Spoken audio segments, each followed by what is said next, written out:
want to know what's going on in your dirt sports world? Whether it's 4 wheels, 2 wheels, Dirt Sports World's got you covered. From the dirt to the dunes, we bring you the latest action in racing, to lifestyle, the newest parts, the newest vehicles, and what the superstars of off-road are up to. Check out our social media for up-to-date information on Instagram, Facebook, Dirt Sports World, and more in depth. And check out the magazine at www.dirtsportsworld.com. And don't forget to check out our YouTube channel, Dirt Sports World, for some great videos. So make sure to follow us and come get dirty with us.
I told y'all, we got the game on lock. Crank Lucas the rap deucer. Team Real Racing. Y'all already know we won. Off-road racing, quick as in the desert. To the finish line, passing through the checkers. It's Team Real, we just much better. When we on the track, we apply that pressure. People lined up screaming from the sideline. When they see the UT class fly by, or they see me in the truck doing drive-by, in the Parker Dam or in the Baja. Every time you see me rolling through inside a buggy, and I'm counting up the money, cause I came to multiply it. Put your 1200 horsepower in the motor, you don't really wanna race me, I dare you to try it. Started up the engine, now my wheels on fire. Zooming through the track while I'm burning up the rubber. Better get them slow waves out of my water. You don't wanna see the shark or there's a crusher. It's Team Real, y'all know what the biz. Crank Lucas and I'm spinning on the wheel. Doing 160 past you so fast when the wind hits your body, get the chills. Telling everybody they can eat my dust, but I guarantee you won't beat my best. Pop a champagne when I'm at the finish line and I'm holding up the trophy and I beat my chest. What first place look like it's me? I don't do twos and I never met a three. People know the Team Real logo when I'm running through the desert and I'm running all through the streets. Never have to cap my race game tight. My vehicles can go all night. Foot up on the gas, I can never brake right because I'm allergic to all the red lights. Team Real, Team Real. Everybody thinking that they faster till they gotta race. Team Real, Team Real. All about the speed and you can see it all up in my face. Team Real, Team Real. Real scared money don't make no money. It's Team Real, Team Real. Hit the motor rumble and the tires burning from the rubble. Team Real, Team Real. Everybody thinking that they faster till they gotta race. Team Real, Team Real. All about the speed and you can see it all up in my face. Team Real, Team Real. Real scared money don't make no money. It's Team Real, Team Real. Hit the motor rumble and the tires burning from the rubble.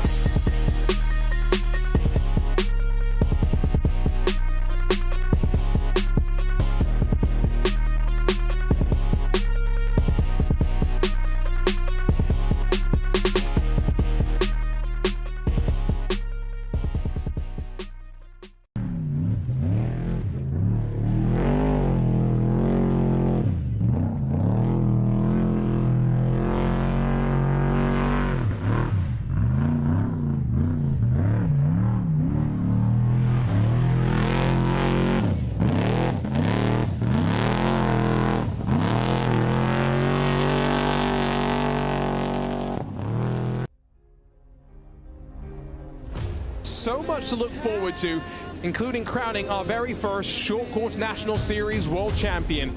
First up, it's the three-time king starting off on top. It's win 17 for Connor Barry. Barry getting quite comfortable in victory lane. First-time winner in the iRacing Short Course National Series. Take a bow, Drake Mittag. Matt Adams is winner 22. He does it in the signature Propellers Long Beach Surfside Showdown. Keaton Swain's not going to stand down. To the line, a photo finish. He finally got it. Swain, pop the champagne, baby. And while Luke Canuck's yet to taste success in 2025, it's going to be a taste that's oh so sweet.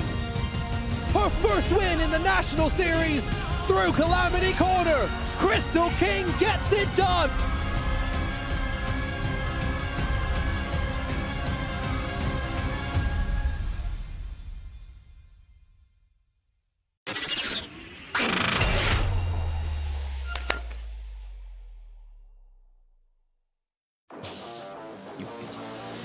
All right, here we go.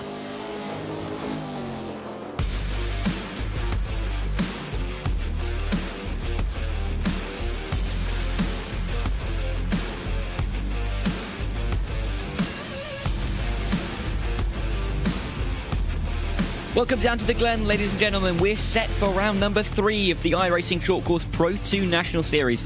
And after switching dirt track for tarmac for the one and only time this season, there's a prospect of a bit of a shaken up grid from what we've seen in the opening couple of rounds. Delighted to have your company here on RaceSpotTV. My name is Darren Thacker, up here in the booth with Dave Arnold, who's been here all season long. And Dave, bit of a change of scenery tonight for the drivers, isn't it? Do we expect it's going to change up the order too much tonight?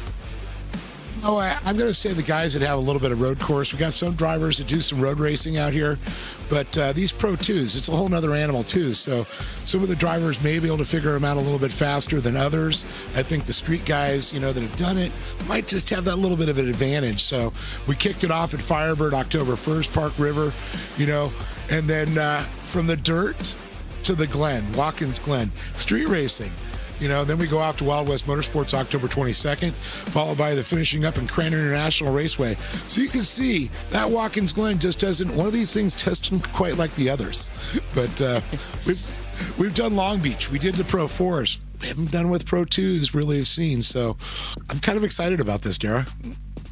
Yeah, a really condensed season as well, of course. All races happening in October, 5-round event, but you're absolutely right. But one is not like the others, and Watkins Glen is going to be the sore thumb that sticks out, I think, in the season. But as we come into this race, points look very close towards the top. Drake Mittag holds that championship lead by just a solitary point ahead of Keaton Swain. They're on 190 and 189. Connor Barry and Josh Edmondson are right in behind, and they look like the four that are going to be battling over the next 3 weeks, unless the likes of Sean Winkler and Tyson Miller in 5th and 6th can close that gap. They've then got a bit of a gap back to Matthew Lind in P7. Rick Huseman is in P8 with Zachary Drapkin and Tad Countryman in 9th and 10th, tied on points. We'll see if anybody can get a slight advantage there coming through tonight.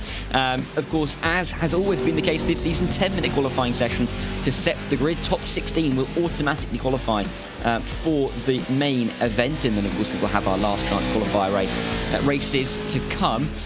10 laps will be the length of the feature races here tonight, compared to 12 laps it was last week, and then it'll be 4 laps each for our last chance qualifier race. But trucks, a bit of a different line through turn 1, don't they? We're seeing it already, but you've got to get a good lap time on the board early on, don't you? It's not a long qualifying session.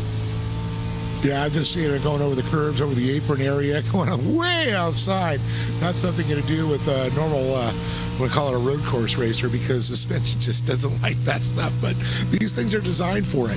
And I can see he's trying to use, large sweeping, hitting those apexes, trying not to scrub speed off. I mean, they can't get these things sideways like they're used to. And when they do, it could go really bad. There's a little bit of a slide right there, but they're going to lay a lot of rubber down. I expect a lot of blue groove to be laid down for sure. We think they do it on the dirt. Wait till you see this asphalt, see some off-road tires. Yeah, we often say at Watkins Glen, if you're in, something like a GT car that coming through the bus stop chicane, you don't want to take too much curb because can really bounce you away. But in these cars, with these suspensions, you're going to be pretty fine to ride that curve as much as you want. You're just going to have to be careful of that slide on the exit. Sean Winkler through the final corner, just trying to power steer it through. Very nicely done, keeping it out of the barrier, and he's only 42 thousandths off the provisional pole time at the moment. Well inside the top 16 where he'd expect to be. Is there an improvement this time by? Doesn't look like it. But the 24.829 is the benchmark at the moment. And at the moment, you even have to be within a second of that time to be in the top 16. But I think we're going to be seeing a few more drivers improve because there's still a lot of times left to go, especially from Christian Noble through the final. Yeah, I was getting that boozy jerky machine around the track, and I'm, really noticing, I'm going to they're taking a liberal look at racing apexes that you would normally in a GT car.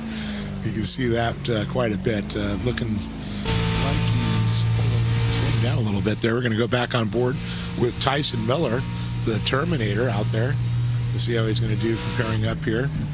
Connor Berry so far with the fast time. Edmondson, Winkler, and Canup, followed by 5th place. We're watching Miller. We are indeed. He's about a third of a second off the pole time at the moment, but looking to improve as he makes his way around the carousel. Of course, we're using the club layout here this evening of Watkins Glen, so it's even further around as we skip out the toe and the heel, well, the boot really, aren't we? And then we've got the final 2 corners to come up for the number 90. He will come through. I mean, it's difficult, I think, at this stage because in these cars particularly and with these the way that they drive, I think the final 2 corners here at Watkins are going to be a little bit tricky, aren't they? Because you are having to power slide the car through these corners, but the wall's quite close on that exit. It's so easy to get wrong, and if you're looking for that extra 100th and 1000th as we expect from the drivers with how close it is at the top, it could be tricky to judge it correctly. Tyson Miller across the line didn't improve that time by, and we're seeing that theme.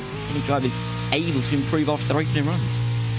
Yeah, I'm going to say that wall meets that ground in a sharp 90 degrees. It's not like some of our racetracks, like Firebird, where they come out of turn 1, they'll swope up, bank off the wall a little bit, just to get that kind of extra speed up there. It's not going to go well if you do that here at the Glen.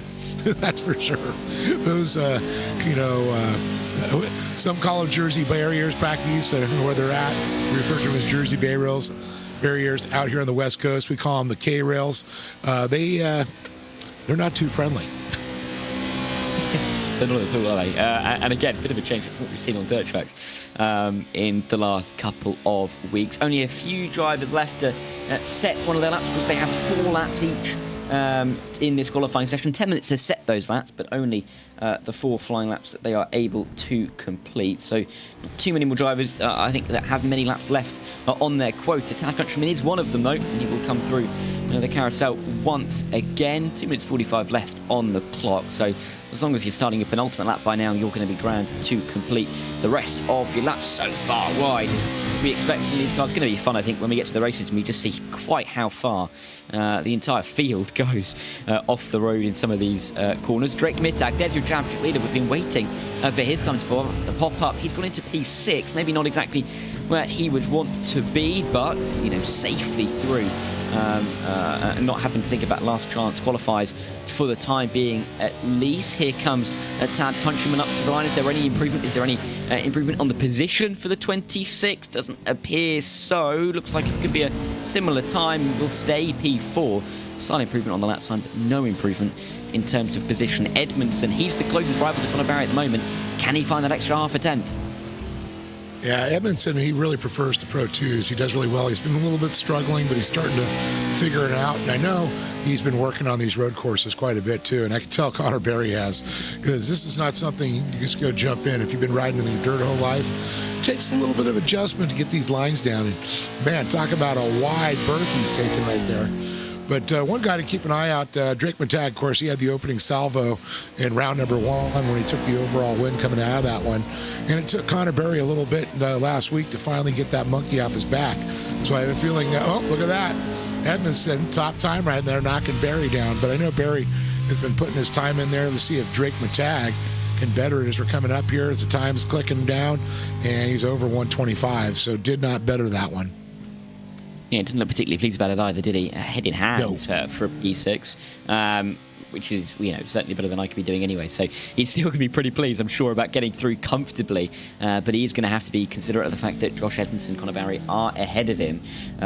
He obviously has that 1 point advantage over Keaton Swain coming into this race, but Keaton is nowhere to be seen relatively in terms of that top 16. Conor Barry is third in the championship and only 5 points back, so being in P2 will concern him. And of course, Josh Edmondson comes into this race P4 in the championship, but looks like he's going to be lining up for our first feature race on pole. Qualifying is ticking down. We have I think 2 drivers, maybe 3, who could finish their lap times, but no one really looks like they are improving towards the end. So that looks like it will be that. And to have, a tenth and a half of an advantage for pole, that's a handy gap to have for Josh Edmondson in his back pocket, and I'm sure will give him quite a bit of confidence. Ray Bedoin as well is going to be very happy to get into that top 16. Only about 14 thousandths clear in P16, but he will be through and won't have to worry about our last chance qualifier races. 4 laps, 2 of them, of course, 4 laps in length. And the first one is going to be coming up pretty soon indeed. Love how fast these races are. They're short, they're sharp, and they really, force the drivers to go for moves very early indeed, don't they? Oh, yeah, definitely. I mean, if you're not up there, and of course, there is no chance after you've coming out of this LCQ heat. I mean, there's really, you're going to be on the sideline watching. We've already had the 16. The one I feel the worst for is the guy qualified 17th. Rick Huseman there. It's just like it was that close to getting in there where you didn't have to fight your way through these LCQs into the main event. And you just know that he's going to be... Oops, sorry. Yeah, well, exactly. No, I was just saying, that they're going to be the most animated people after qualifying, the ones that just miss out on that top 16, because they know that they have to go through the pain of going through this last chance qualifier race, and of course nothing is going to be guaranteed. 8 cars on the grid, top 2 will progress through, which is so tricky, particularly if you start 4th or 5th, because you want to feel like you're in with a good chance very early on and have to make that move as we work our way into the opening lap or 2 of this race. Drivers getting ready. Some nice VR headsets going on there. I always love seeing drivers with their VR headsets and then they're looking into nothing really. Must look really funny in a room with nobody there. But also good product placement on that hat. 199, you can see it pretty clearly. It's good work. Oh, yeah. I always think that Travis Pastrana, baby. I love that 199 team there. And Teal looking good. Kind of looks like he's getting into like a fighter pilot there. He does. It's a very wide brim, that VR headset. Yeah. I like the look of it. We have got a chance to interview, of course, our pole sitter really quickly before we get into qualifying. Josh Edmondson is here with us. Josh, give us a quick word. I'm really sorry, Josh. Completely lost in my mind. How was that lap for you? It looked like a really, really good lap time. Are you happy with how it went? Oh, absolutely, yeah. Getting pole position's always good there, and yeah, it was a really solid lap. I didn't really make any mistakes and kept it smooth, so yeah, really happy to hit that pole lap. Is it a target to get through to turn 1 at on lap 1? Is that where you're going to be looking to keep clear, or is it the bus stop that you think is going to be the important one to be ahead by?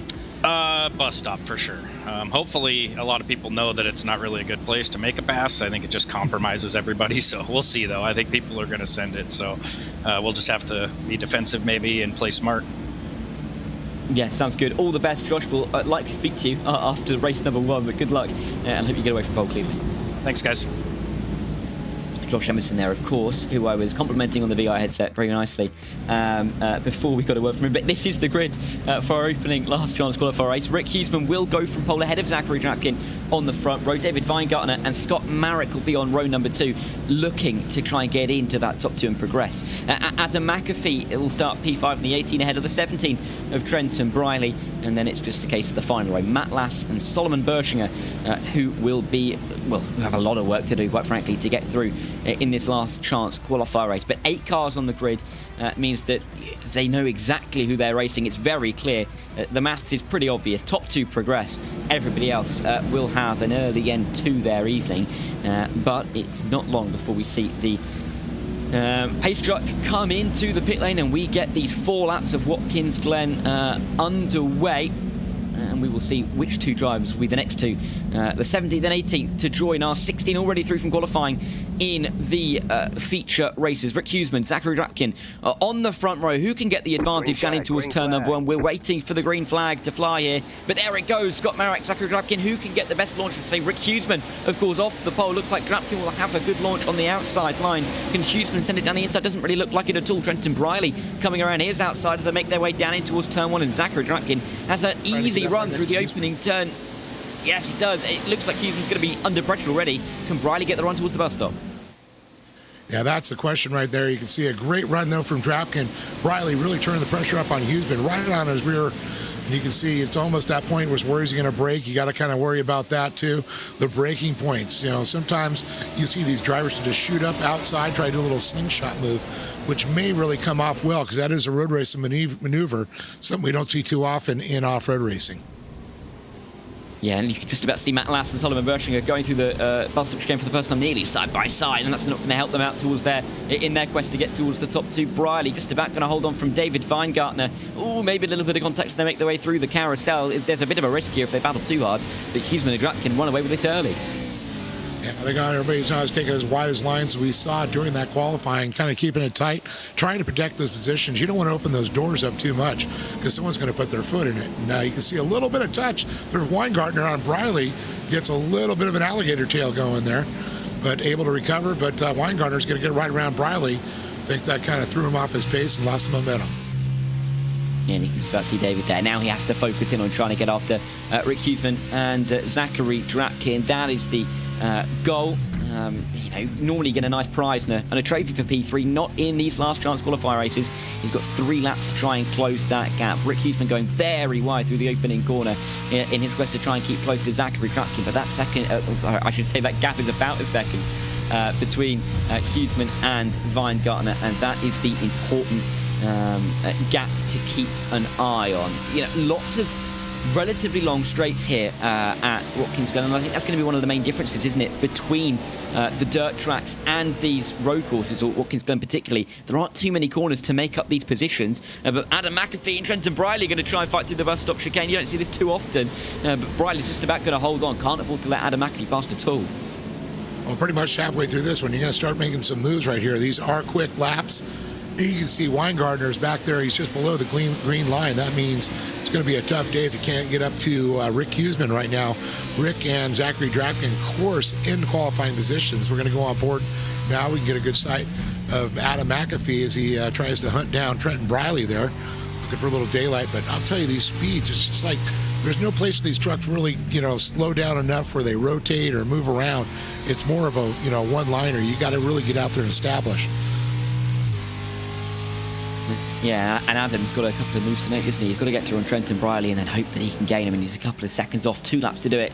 It feels like a bit of a long shot from here, but you know, anything is possible, particularly with Drapkin and Huseman right together. They can't afford to trip over each other at the moment, but the risk for Huseman here is if he doesn't try and go past Drapkin, he could be overtaken by David Weingartner because they have all closed up. The gap was 1.5 seconds between the top 3, 1 lap ago. It's now down to just half a second, covering all 3 of them, and there is a real race on now between Huseman and Weingartner, and maybe even Drapkin as well, for who goes through in this race. And they could be even side by side for the lead, I think, up in front. And that gap is very, very minimal, but they're not quite side by side. They're running nose to tail, though, as they work their way through the bus stop. But look at Weingartner right on the tail, and this is a horrible position for Huseman to be in. Oh, definitely. You can see by a little contact from the rear. You got to watch that so he doesn't spin him out there.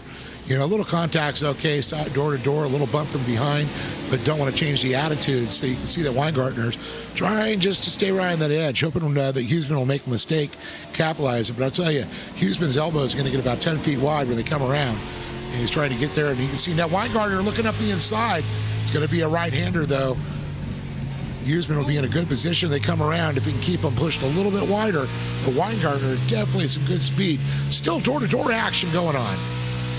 Yeah, look, clearly you could see it in his face that he thought he could have got the move done, but Huseman was just about going to stick around on the inside line. Weingartner on the outside will know exactly how far and how close to the wall he can get and just try and drive it all the way around the outside. They both slide on the rear end. Huseman just that little bit more, which may give Weingartner the run towards the bus stop chicane. Drapkin looks like he's clear. It's just between David and Rick for P2, and it's going to run to the line, you'd think. Yeah, man, you can see Weingartner's got some beautiful lines coming through. Huseman, though, doing a real good job using some of those go-kart lines. I know he's probably thinking in his head, it's road course. Got to remember, we're not on the dirt. And dirt runs in that kid's blood. It certainly does. But David has got, what, 5 corners now to try and make that move for P2. He's got to get it done now. Rick, I thought he was taking a bit of grass there, but David took even more. Whoa, Matt Last at the back with Adam McAfee in front of him has gone around. That'll be his evening over, sadly, but keeps it out of the wall. Rick Huseman, can he keep it ahead of David Weingart? Yes, he could. I thought they changed positions there momentarily, but they did not. Rick is still ahead of David, and unless David can throw it around the outside or down the inside in the final corner, it looks like we've got our final 2 sets. Zachary Drapkin looks like he's just about going to keep it in front of the 2 behind. They've chased him all the way in these 4 laps, but Zachary Drapkin knew the equation, knew that he had to get to the top 2 to progress to our feature races tonight, and he has done that in style. Winning this last chance qualifier, he has made it into our 2 feature races tonight, and Rick Huseman will join him. David Weingart, you'd expect, will be disappointed. He was so close to making that move stick, but it's Zachary Drapkin and Rick Huseman through to the features.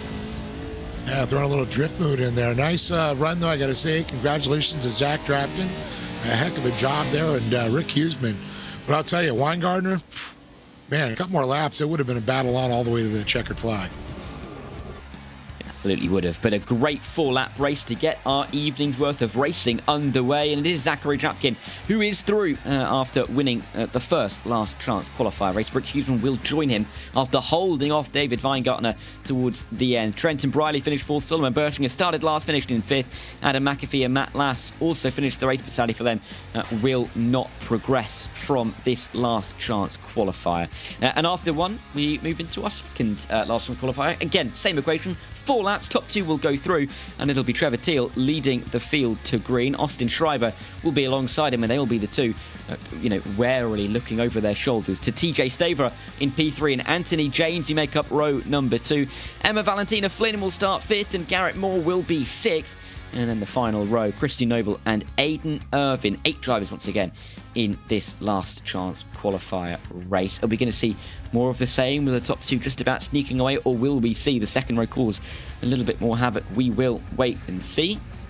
But we've got a little bit more time to cruise into this one. There's not an interview that I have half forgotten to begin. So we've got loads of time for this one. I think that opening race, Dave, really shows what we're going to see a lot of tonight here.